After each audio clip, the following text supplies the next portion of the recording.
O.J. Simpson. Caitlyn Jenner, formerly Bruce Jenner, writing on social media, good riddance, hashtag O.J. Simpson. And the White House reaction, take a listen. Our thoughts are with his families during this difficult time, obviously with his family and loved ones. And I'll say this, I know that they have asked for some privacy, and so we're going to respect that. I'll just leave it there. You know, a lot of people, Hallie, are taking to social media. NBC News, we've tried to get in touch with Nicole Brown Simpson's sisters, and I actually did an interview earlier today with an ex-boyfriend of Nicole's. Hallie. Tell us more about that. He was not just a former boyfriend, he was a pallbearer at her funeral too, right? Yes, they were very close. He actually testified to the grand jury ahead of the criminal trial about how tough it was to be in a relationship with Nicole Simpson, because he alleged that O.J. stalked them and followed them and intimidated them and made their lives a living hell. And I want you, though, to hear a little bit about what he had to say in the moments after he learned that O.J. Simpson died. Take a listen. You feel as though finally justice has been served in some way. In some way. It's sad that he was able to walk the earth for 30 years and do what he did and treat people the way he treats people. But finally, you know, I can go to sleep at night and know that he is no longer with us, and that makes me happy. And this is just one of the many reactions that are coming out on social media, but he goes on to tell me, Hallie, that he looks back on his time with Nicole Simpson with a lot of fondness, and he talked about her joy and her spirit, and that is how he would choose to remember her. Chloe Malas live for us there in LA, thank you. You heard Chloe talk about how those close to those victims are choosing to remember O.J. However you remember him as a football star, as an accused killer, whatever. There's no question he had as much a cultural impact as anybody in any of our lifetimes. Cynthia McFadden shows us how. From the time he was 20, the whole country knew O.J. Simpson, a Heisman Trophy winner, an NFL superstar, first player to run for over 2,000 yards in a season. They get 2,000 for O.J. That fame catapulted him to the broadcast booth. But the Bills were happy with the first half. They certainly didn't show it. A fixture on late-night TV. Would you welcome O.J. Simpson? Hey! And maybe the most famous pitchman of the era. This is Tree Sweet, the orange juice I grew up on. And they're almost as good as my mom. Your mom? Police! Throw down your guns! Even as an actor, from the legendary comedy The Naked Gun, O.J. Simpson. to starring alongside Paul Newman in the Best Picture nominated The Towering Inferno. He even hosted SNL years before his real life. A very serious situation here. Does it fit? You must have quit. Made him a punching bag on the show for decades. It's me, America's dad, O.J. Simpson. Not just him, but the people involved in his trial, too.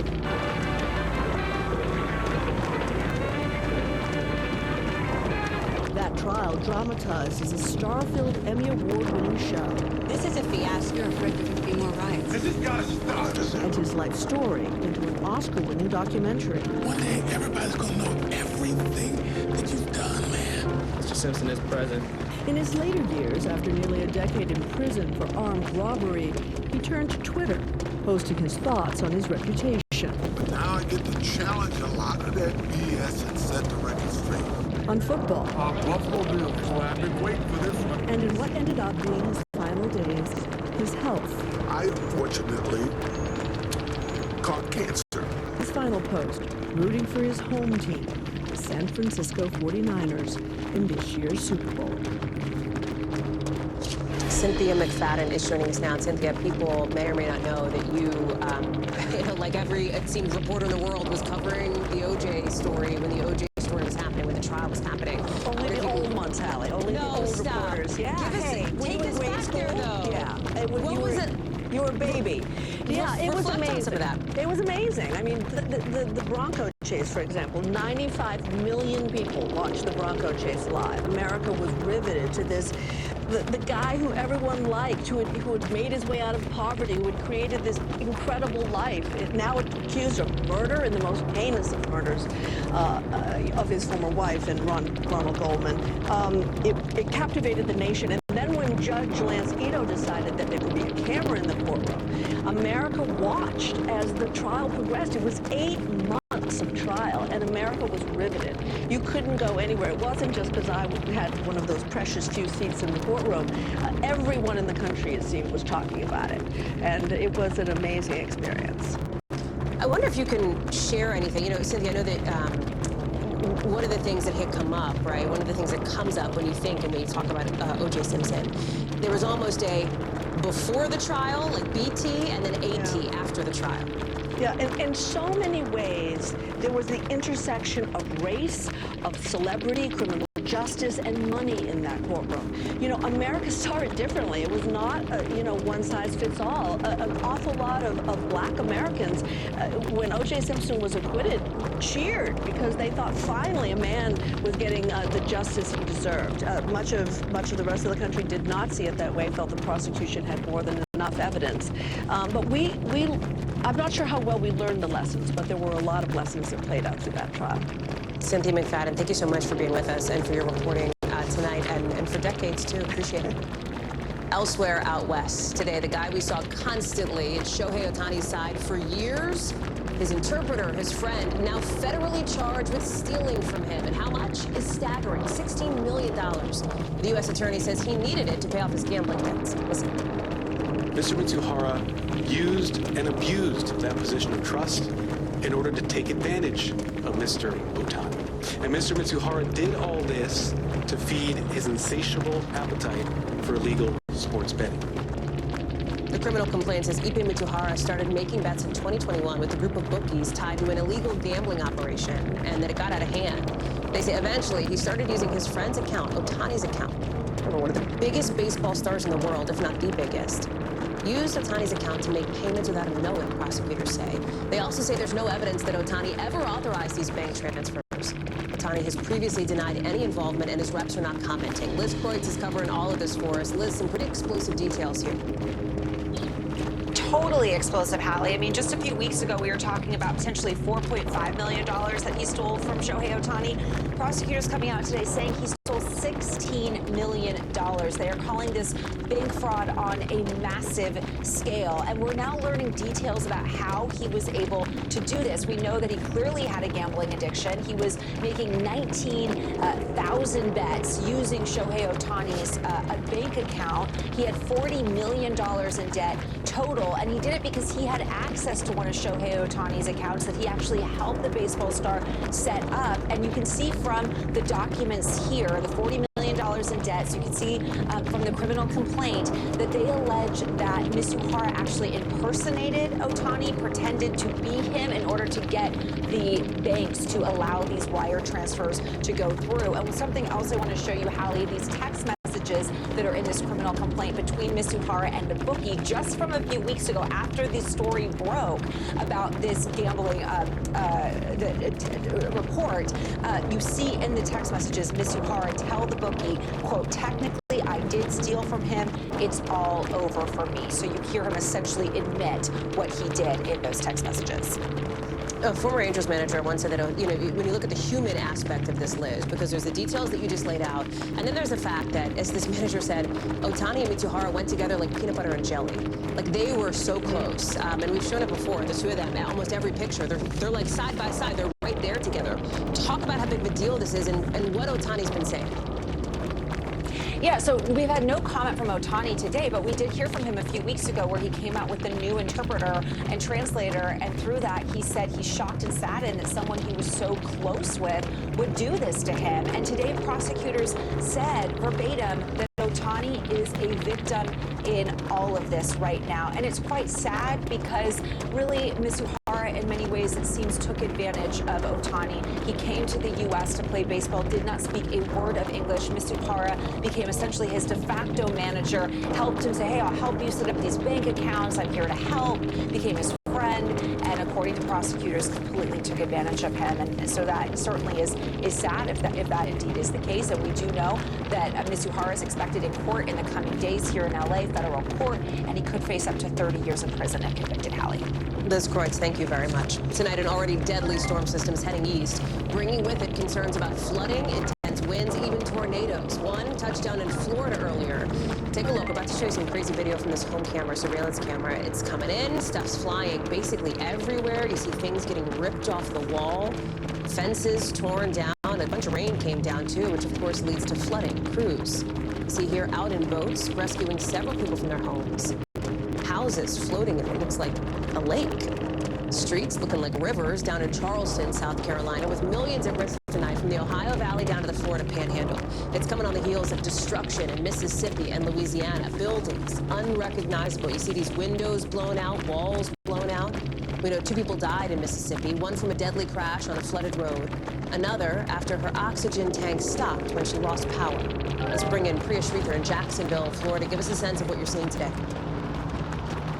Yeah, Hallie, I don't know if you can tell on your screen right now, but the wind here is pretty intense, pretty fierce. One of our crew members actually has a drone app on his phone which can detect just how fast that wind is blowing. And it says right now that the wind is blowing at 21 miles per hour, but there are wind gusts of 42 miles per hour. And that's really indicative of what we saw across the region in the south today. That storm system you mentioned battering Louisiana and Texas yesterday made its way over here to the East Coast today and bringing with it flooding and intense winds in places like Tallahassee, which actually saw 7 inches of rain in a matter of 8 hours, which is their actual average monthly rainfall in such a short, condensed time frame. A mobile home community there was submerged underwater, and authorities had to conduct several water rescues. Fortunately, everyone was okay, but we also saw some flooding, as you mentioned, in places like Charleston, South Carolina, and Savannah, Georgia, where authorities there were placing barricades around the road so that people wouldn't drive in that standing water. Now, all of this weather chaos even affected the 88th Masters golf tournament this morning, delaying that by about 2 hours. So, of course, some frustration there, but thankfully that was the end of it, Hallie. What's the bigger concern right now, right? I mean, I'm looking behind you. Obviously, the sun is peeking through, which is good news. Is it mainly just cleanup? Is it more weather to come? So that storm system from both yesterday and today has left thousands of people across the region without power. 57,000 people are still without power in Louisiana, 27,000 in Mississippi, 4,000 in Alabama, 16,000 in Georgia, 12,000 in Florida. So thousands of people still awaiting getting their power back. And it's also impacting travel across the country with 5,300 flight delays and 350 or so cancellations. And unfortunately, this storm system isn't over just yet. It's making its way over to the Great Lakes region, and it's also set to hit the East Coast between D.C. and Boston along that I-95 corridor, where some of the major cities there like Atlanta, Chicago, Detroit, Buffalo, Boston, and New York seeing the same kinds of winds that we're experiencing right now here in Jacksonville, with gusts expected anywhere from 35 to 45 miles per hour, Hallie. Priya Sridhar, thank you very much. Appreciate that.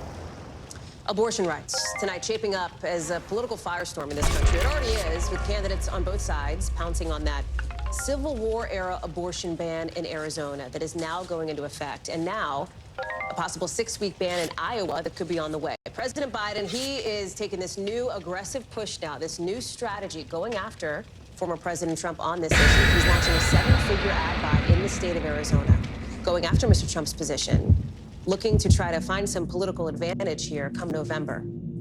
His rival, of course, the former president, is trying to distance himself from the Arizona ruling, and a key ally of his is trying to do the same thing, too. Kari Lake, who's running for Senate there, one of the most high-profile Senate races in the country, if not the highest-profile one in the fight for balance of power in the Senate, late today denouncing the ban that 2 years ago she said she supported. Listen. A full ban on abortion is not where the people are. The issue is less about banning abortion and more about saving babies. And as all this political chaos plays out, there is some other kind of chaos, confusion, some fear, according to folks in Arizona, which is now facing one of the strictest abortion laws in the country. That brings us to tonight's newsmaker, now somebody who knows about all of this, Democratic Governor Katie Hobbs. Governor Hobbs, thank you so much for joining us tonight. Hi, thanks for having me. We saw the images over the course of the last 24 hours of some Republicans in the State House blocking a push to try to move on repealing the 1864 law. So given that, Governor, you say you're ready to do whatever it takes to get the ban repealed, but how? Well, this ban, as you said, is one of the and Arizonans are reeling from it because we know how dangerous it is for women and how hard it's going to be for women to access the health care that they need. I immediately called for the repeal of this ban, and I'm going to continue to do that. We're having conversations with lawmakers who are inside who said this yesterday. We want to help see the repeal. I'm sure if it's going to happen. This president yesterday on the radio this court decision. And a lot of Americans are seeing that this is going to be the election. Beyond this, and about these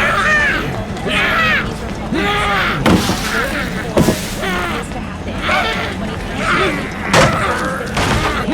Explicitly language that said this doesn't repeal the 1864 ban. They wanted this to be part of the decision came out, and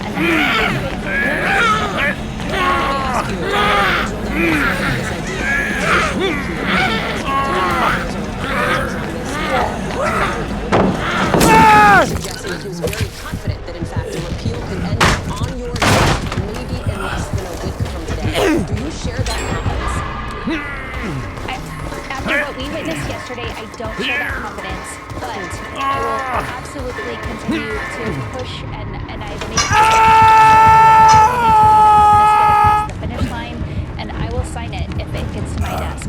It is the right thing to do for Arizonans, and everyone needs to put politics aside right now and get this done. You mentioned not letting Republicans off the hook, Governor. I wonder what you make of Carrie Lake today in a new video that's out from her calling on you to help come up with what she describes as an immediate common sense solution. Well, I have done that. I called for the repeal. That is the common sense solution here. And, you know, she cannot run away from her record on this. This is complete political opportunism on her part. She is on the record many, many times in 2022 fully supporting this 1864 ban. That, of course, was before it was a reality, and now all these folks are seeing the consequences of what they wanted play out, and they're trying to run away from that. I am confident that voters are going to hold them accountable in November. So just to get into the nuts and bolts here then, would you consider calling a special session if in fact the repeal doesn't happen by next week? Or is the next option then November, when abortion rights advocates are confident that there will be a ballot measure in Arizona in the fall? Well, I think we can't wait until November. Obviously, there is going to be a ballot measure, and I'm doing everything I can to support that. But in the meantime, the best thing possible is for this ban to be repealed, and I'm going to continue doing everything I can to make it happen. If a special session moves that along, that's what I'll do. That's absolutely a tool in the toolbox. But as we saw play out yesterday, the Republicans blocked it, and so that isn't necessarily the productive path to go.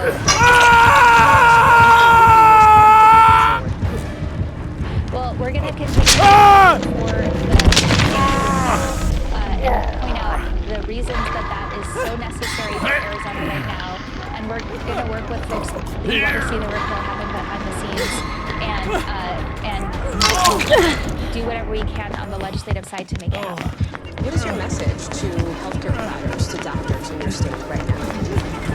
Well, I understand that there is so much chaos and confusion about what they can legally do, and there already has been a chilling effect on their ability to provide services for their patients, and I have their back. I issued an executive order last year to protect doctors and their patients from prosecution for providing or seeking abortion care.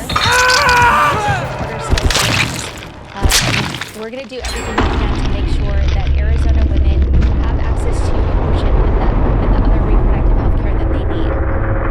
We've talked about how Arizona come to fall is in many ways the convergence of some of the biggest issues facing voters in the country. Obviously, Obviously, you're a critical battleground state, a state where President Biden in the most recent polling is trailing to former President Trump narrowly here. Inflation, immigration, huge issues for your state, and now abortion access as well. Considering this fight,